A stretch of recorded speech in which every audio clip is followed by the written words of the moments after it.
Hey, I'd like to welcome you to another episode of the Mission Matters Business Podcast, your source for everything business. I'm your host, Adam Torres. You can follow me on Instagram at AskAdamTorres to keep up with my book releases, book tour schedule, signings, all that other good stuff. Always love to connect with you there. And as always, if you'd like to apply to become a co-author of one of my upcoming books, just head on over to the website, moneymatterstoptips.com, and click on Become an Author to apply. All right, so today is a very special reunion 2020 episode. What is that? That's when I bring on a guest I had on in the past, and I liked him so much I had to bring him right on back. So today's guest is Tanisha Richmond, and she's founder and a podiatrist over at Richmond Foot and Ankle Clinic. Tanisha, welcome back to the show. Oh, thank you so much for having me back on the show. Oh, man, I'm excited to get into today's topic. So we're going to talk about business management, taxes, what it takes to run a successful clinic or business in general. But before we do that, let's have you talk a little bit more about what you're doing at Richmond Foot and Ankle Clinic. So tell us a little bit more about the company, please. Well, I'm a podiatrist, which is a foot and ankle specialist. So I specialize in the foot and ankle. I've been in practice here in Dayton, Ohio, for 11 years. I'm a solo practitioner. I do have a part-time podiatrist that works for me. But basically, we are foot and ankle specialists, so I do everything from toenail fungus, heel pain, ankle sprains, diabetic foot ulcers. I go from 0 to 100, so I may see children who are having developmental delays as far as walking, or they're walking pigeon-toed or knock-kneed, or they're extremely flat-footed and their parents are concerned. So pretty much anything with the foot and ankle, as far as even rashes. And then, of course, the foot and ankle is attached to the rest of the body. So I always have to try to... It better be. Ideally, right? Ideally. Yes, ideally. Trying to figure out what systemically could be causing the problems in their feet, and then usually referring them to a specialist or someone. Say if they're having chronic swelling, then they may have to see a vascular specialist or a vein specialist to specifically address that issue. So we kind of play detective all day long, as well as just the routine things that we do in a podiatry practice. That's awesome. So that being said, today's topic, so business management, what it takes to run a clinic, what it takes to run a business. A lot of business owners learning or listening to this. So some are at different levels of expertise. Some are just getting started. Some have been in business for a long time.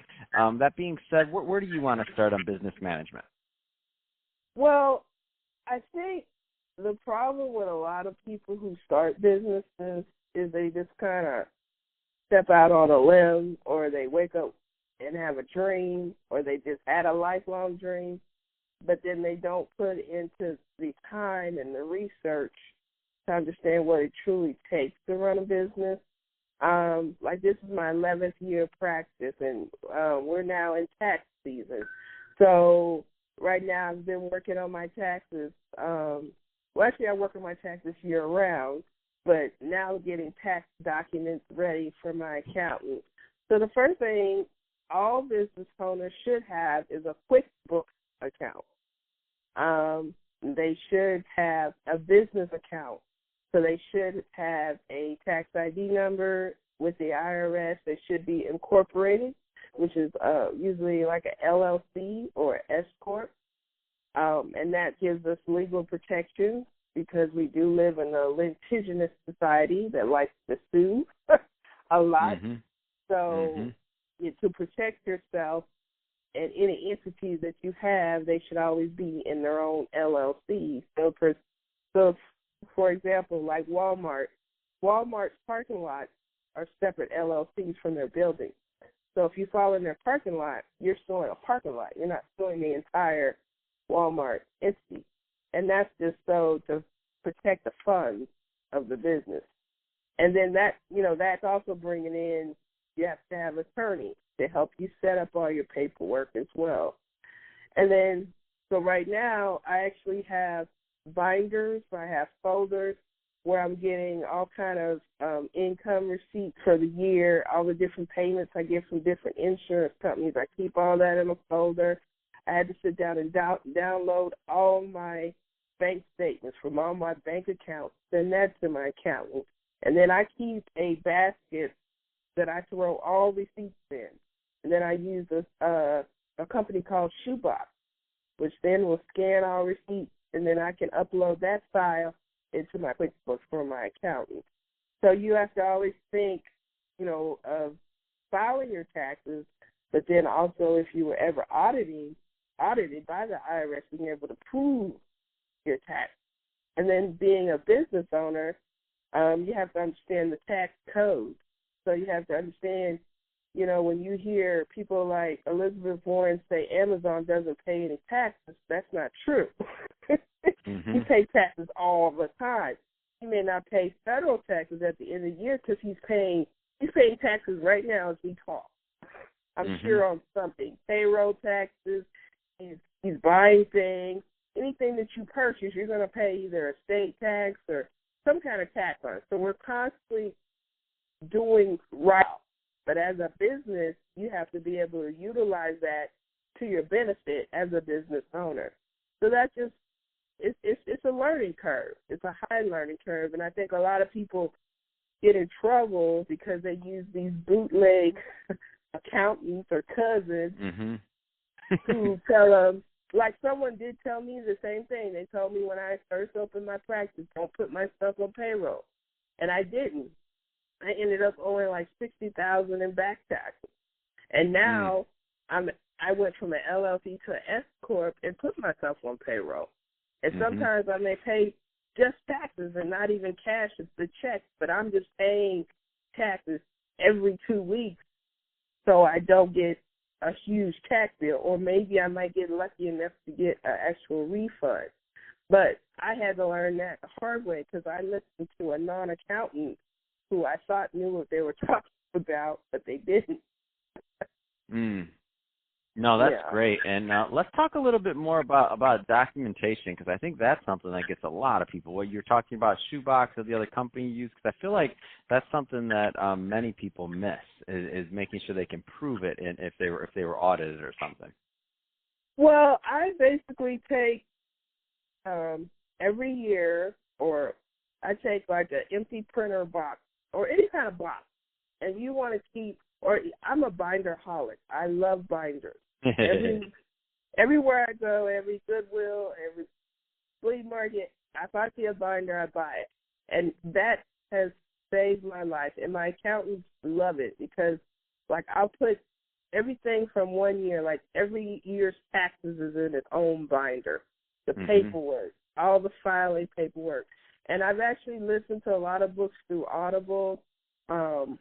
What is it, Rich Dad, Poor Dad? That whole series is awesome because they actually had a book on taxes, and basically they said the more organized you are, if you're audited, the less painful and the least they will audit you because they know they can't get you because you're too organized for them.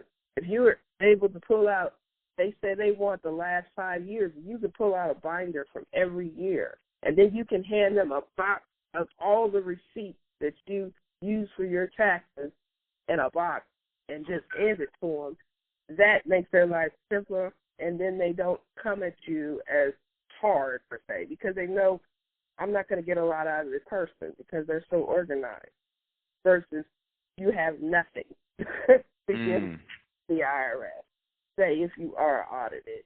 But then, and that's how, from reading and listening to books on tapes and things like that, the tax code is built for business owners, for entrepreneurs.